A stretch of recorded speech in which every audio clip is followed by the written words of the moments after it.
बिस्मिल्लाहिर्रहमानिर्रहीम। नाज़रीन अस्सलाम वालेकुम, मैं हूं इमरान वसीम। नाज़रीन, 4 ख़बरें हैं। चारों ख़बरों की जो हेडलाइंस हैं, जो टाइटल्स हैं, वो थंबनेल पे मैंने आप देखने वालों को बता दिए हैं। तो डायरेक्टली एक एक करके तमाम ख़बरों की जो डिटेल्स हैं, काजी फ़ाइसा ने क्या दबंग फ़ैसला किया है, मंसूर शाह साहब के हवाले से क्या ख़बर है, मौलाना साहब की किस आला फ़ौजी अफीसर के साथ खुफिया मुलाकात हुई है, इस पर भी बात करेंगे। इलेक्शन कमीशन ने क्या फ़ैसला किया है और बाजी पलटने का क्या मामला है। तो पहली खबर से नाज़रीन, प्रोग्राम का आगाज़ करने से पहले आप नाज़रीन से चैनल सब्सक्रिप्शन की दरख्वास्त करेंगे कि जिन दोस्तों की जानिब से अभी तक चैनल को सब्सक्राइब नहीं किया गया, उनसे दरख्वास्त होगी कि चैनल को सब्सक्राइब कर लें, बेल आइकॉन का बटन प्रेस करें। वीडियो अगर आपको पसंद आए तो उसे लाइक भी करें और अपने दोस्तों के साथ शेयर भी करें। तो पहली खबर नाज़रीन, बाजी पलट गई, इस खबर से अपने प्रोग्राम का आगाज़ करेंगे। तो बाजी पलटने वाली नाज़रीन खबर ये है, कल से परसों शाम से एक तसलसल के साथ प्रोपेगेंडा चल रहा था और प्रोपेगेंडा चल रहा था आइनी तरमीम के ख़िलाफ़, आइनी अदालत के ख़िलाफ़, और एक नोटिफिकेशन का जिक्र किया जा रहा था। आला शख्सियत के बार बार नोटिफिकेशन का जिक्र किया जा रहा था। अब उसका मैं क्रक्स आपको बता देता हूं कि प्रोपेगेंडा क्या था।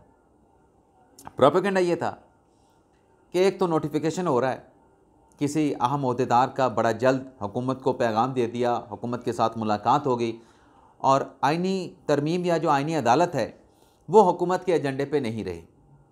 तो 24 घंटों में बाजी पलटी है और सब खुल के जो हकीकत है, जो हक़ है, वो सच है, वो आपके सामने आ गया कि पार्लिमानी कमेटी का इजलास भी हुआ, उसमें एजेंडे भी शेयर कर दिए गए और जो पीपल्स पार्टी का एजेंडा सामने आया है वो एक कहते हैं ना कि एक ना शुद्ध दो शुद्ध, यहाँ पे ना एक शुद्ध है, ना दो शुद्ध है, ना तीन शुद्ध हैं, 5 अदालतें बल्कि 6 अदालतें एक साथ कायम की जाएंगी। 6 नहीं तो 5 तो डेफिनेटली नज़र आ रही हैं। वो अदालतें कौन सी हैं? पीपल्स पार्टी के मसवदे के मुताबिक फेडरल कॉन्स्टिट्यूशनल कोर्ट बनेगी, सूबाई कॉन्स्टिट्यूशनल कोर्ट बनेगी तमाम सूबों में। तो ये एजेंडा पीपल्स पार्टी ने आज जो खसूसी कमेटी का इजलास हुआ है उसमें पब्लिक कर दिया है।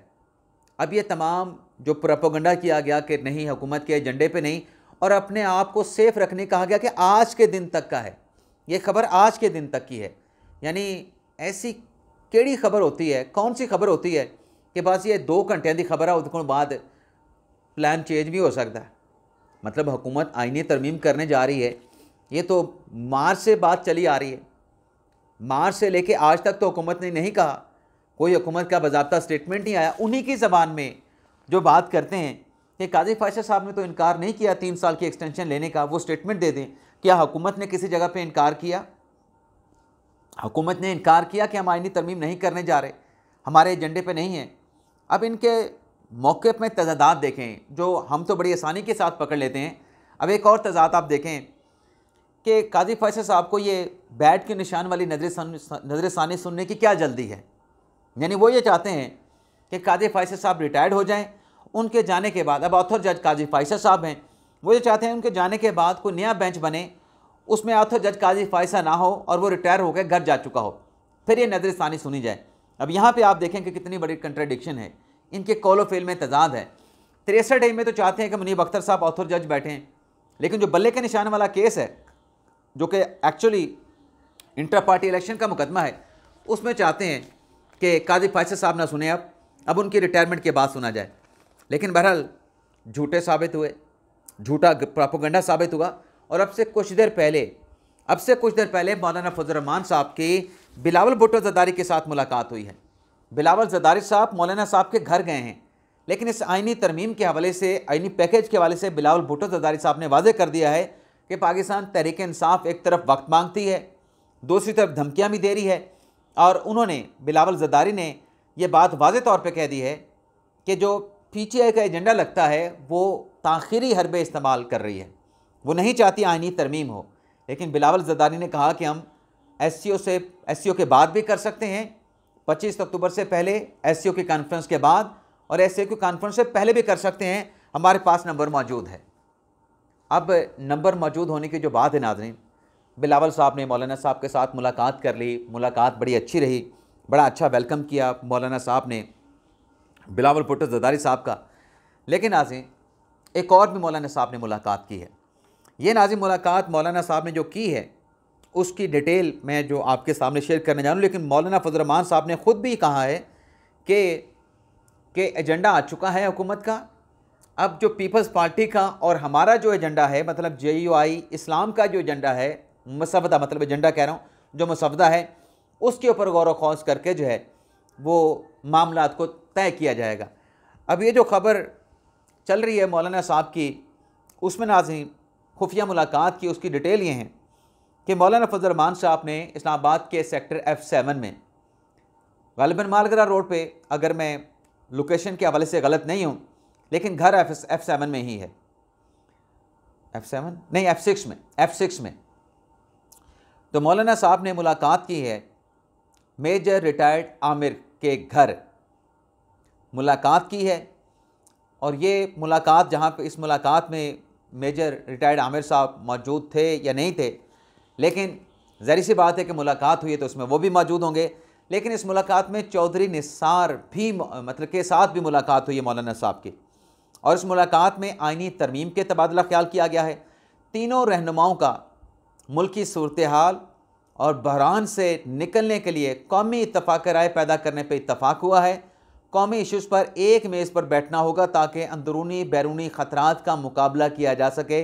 मुलाकात का खुलासा तारिक अजीज़ साहब हैं, सीनियर सहाफ़ी हैं, उनकी ख़बर है कि मौलाना साहब ने साबिक मेजर के साथ मुलाकात की है। बड़े मतलब इनकी तारीफ़ करते हैं सहाफ़ी मेजर रिटायर्ड आमिर साहब की कि इनका दस्तरखान बड़ा कुशादा है, इनके पास इंफॉर्मेशन बहुत ज़्यादा होती है।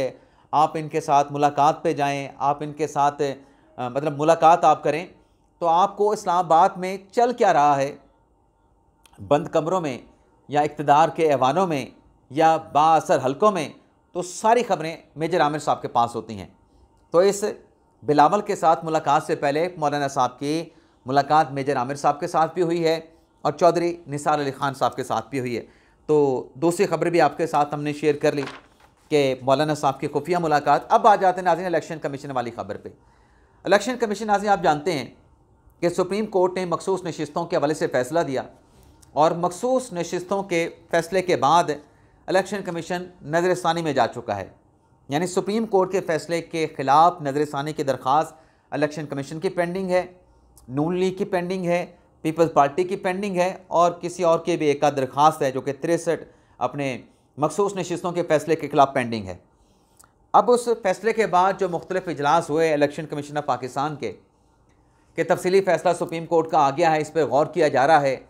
लीगल विंग से राय तलब कर ली गई है, कानूनी आइनी माहिरीन से राय तलब करने का जो है वो फ़ैसला कर लिया है। अब इसमें नाज़रीन जो स्पीकर साहब ने 2 खतूत लिखे, एक 19 सितंबर को गालिबन स्पीकर साहब ने ख़त लिखा इलेक्शन कमीशन को कि इलेक्शन एक्ट में तरमीम हो चुकी है, तो लिहाजा अब आप उस कानून को फॉलो करें।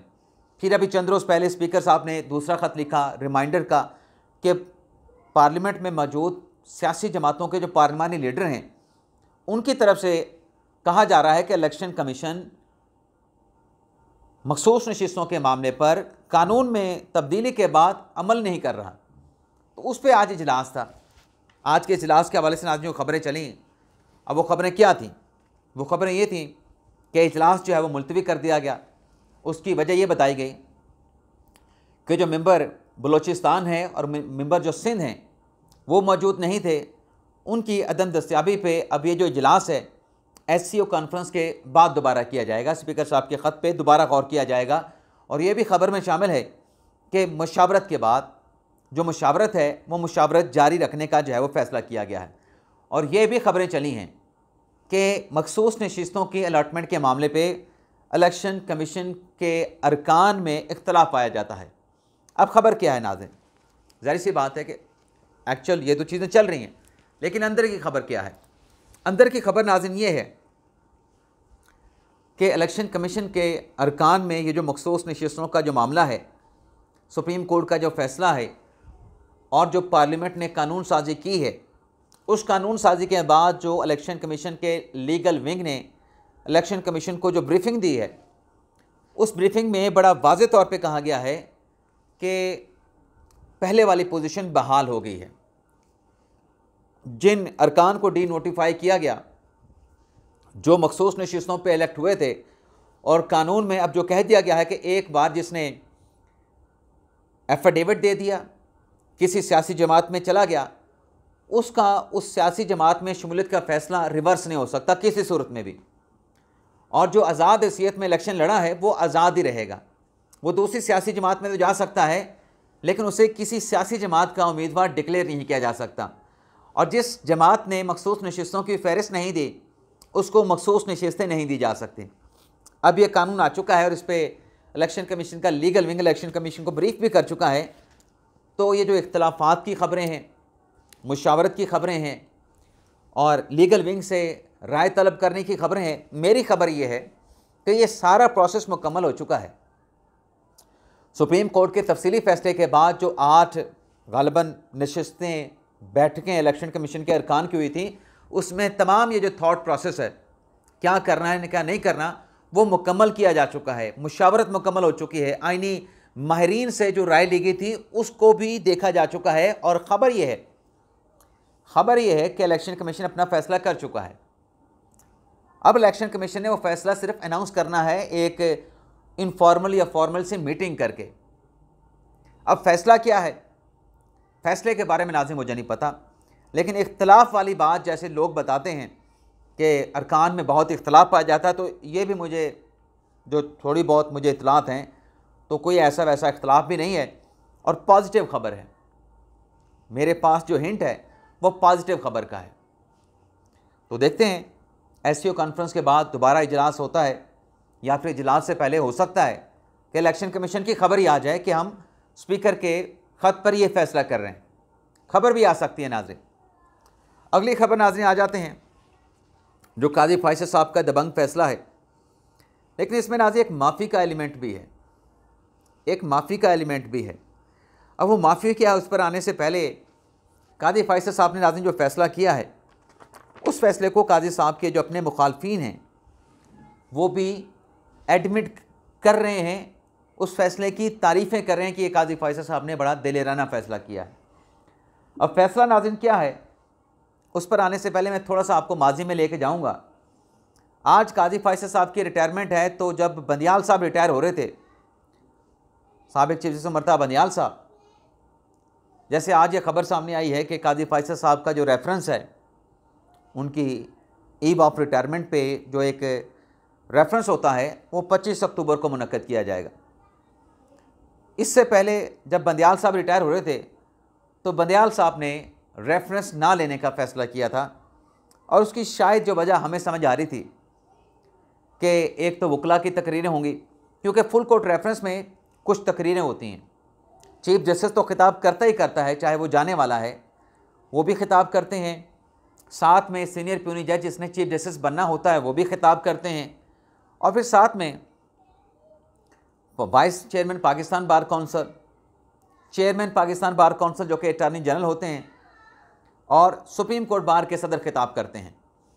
तो बंदियाल साहब ने उस वक्त जो है पाकिस्तान बार काउंसिल की तकरीर मुमकिन तौर पे तलख होने के ख़दशे पे, अटॉर्नी जनरल की तकरीर मुमकिन तौर पे तलख होने के ख़तरे पे, और फिर काजी फैसल जो कि सीनियर प्यूनी जज थे और उनकी रिटायरमेंट के बाद चीफ जस्टिस बनना थे, उनकी तकरीर के डर से या ख़दशे से कि सख्त बातें होंगी या जो भी वजह थी हमारे अंदाज़ों से कतई नज़र, बंदियाल साहब ने उन हालात में जब वो क्रिटिसाइज़ हो रहे थे, उन्होंने फुल कोर्ट रेफरेंस ना लेने का फ़ैसला किया।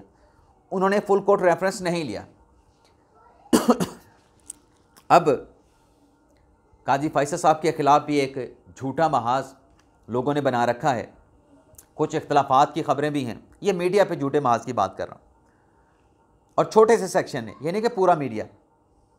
और अब इंटरनल इदारे के अंदर भी इख्तलाफात की ख़बरें, तलखियाँ, सारी चीज़ें हैं। लेकिन काजी फैसल साहब ने इन हालात के बावजूद भी जो बड़ा फ़ैसला किया वो ये है कि वो फुल कोर्ट रेफरेंस लेने जा रहे हैं। अब इस रेफरेंस में ज़ाहिर सी बात है कि जो रजिस्ट्रार साहबा ने लेटर लिख के सुप्रीम कोर्ट बार से कहा है कि अपनी अटेंडेंस भी यकीनी बनाएं और जो स्पीच होगी सदर सुप्रीम कोर्ट बार की उसकी एडवांस कॉपी भी दे दें। अच्छा, ये लेटर जो है ये सिर्फ सुप्रीम कोर्ट बार के सदर को नहीं लिखा गया होगा, ये अटॉर्नी जनरल ऑफिस को भी लिखा गया होगा, ये पाकिस्तान बार काउंसिल को भी लिखा गया होगा। और ये एडवांस में स्पीच मंगवाने को काजी फैसल साहब नहीं मंगवा रहे, क्योंकि इस पर भी अब ढंढोरा पीटा जाएगा, इसको भी एक गलत रंग दिया जाएगा। ये एक प्रैक्टिस है, साकिब निसार साहब के दौर से तो मुझे भी याद है कि ये प्रैक्टिस है कि एडवांस में तकरीर भिजवाई जाती है, उसको देखा जाता है, तो ये उन्होंने मंगवा ली है। लेकिन फैक्ट ये है, ख़बर ये है कि बंदयाल साहब के मुकाबले में काजी फैसल साहब ने फुल कोर्ट रेफरेंस लेने का फ़ैसला किया, चाहे जिसने जो तकरीर करनी है, और बेशक उसकी एडवांस कापी भी मंगवाई है, लेकिन हर किसी को बात कहने की इजाज़त होगी। मंसूर अली शाह साहब भी अपनी तकरीर करेंगे। और आज के दिन की अगर हम बात करें, जो मैंने आज मालूम किया है, मंसूर अली शाह साहब आएंगे रेफरेंस में। माजी में जब साकिब निसार साहब का रेफरेंस हुआ था उसमें मंसूर अली शाह साहब नहीं आए थे, हालांकि काजी फैसल साहब के साथ भी साकिब निसार साहब के मामलात कुछ बेहतर नहीं थे, लेकिन काजी फैसल साहब साकिब निसार साहब के रेफरेंस में शरीक हुए थे, मंसूर अली शाह साहब शरीक नहीं हुए थे। लेकिन यहाँ पर भी अब तक की इतलात यही हैं कि मंसूर अली शाह साहब, क्योंकि सीनियर प्यून जज हैं, वो भी रेफरेंस में आएंगे, काजी फैसल साहब भी तकरीर करेंगे और मंसूर अली शाह साहब भी तकरीर करेंगे। अब नाज़रीन, इन इवेंट से वैसे आपको बता दें कि काजी फैसल साहब के एजाज़ में जो इशाइया है वो सुप्रीम कोर्ट बार का 24 अक्टूबर को होगा, और जो सुप्रीम कोर्ट के रजिस्ट्रार का इशाइया है वो गालिबन 25 अक्टूबर को होगा। अब इसमें जो चीज़, मतलब ये कोर्ट, मैंने कहा कि माफ़ी वाला भी एलिमेंट है। अब वो तमाम लोग जिन्होंने प्रोपेगेंडा किया कि काजी फैसल साहब एक्सटेंशन चाहते हैं चीफ जस्टिस के तौर पे 3 साल की, तो काजी फैसल साहब की तो रिटायरमेंट की तकरीबात का आगाज़ होने जा रहा है। तकरीबात की डेटें आ चुकी हैं, चीज़ें फ़ाइनल हो रही हैं, चीज़ें वाज़ेह हो रही हैं कि काजी फैसल साहब जा रहे हैं। तो वो जो लोग एक्सटेंशन की बार बार बात कर रहे थे कि काजी फैसल एक्सटेंशन चाहते हैं, हर हाल में चाहते हैं, और इतने नामुनासिब अल्फाज के साथ इस बात की तशरीह करते थे कि मैं नहीं करूँगा, वो मैं नहीं करूँगा। लेकिन सवाल ये है कि क्या वो अपनी ख़बर पे माफ़ी मांगेंगे? किसी और के बारे में तो गलत ख़बर आप दें और वहाँ से जब राब्ता हो तो आप माफ़ी मांग लें, इस खबर पे क्या माफ़ी मांगेंगे? ये नाज़रीन मेरा सवाल है। इजाज़त चाहते हैं नाज़रीन, अल्लाह हाफ़िज़।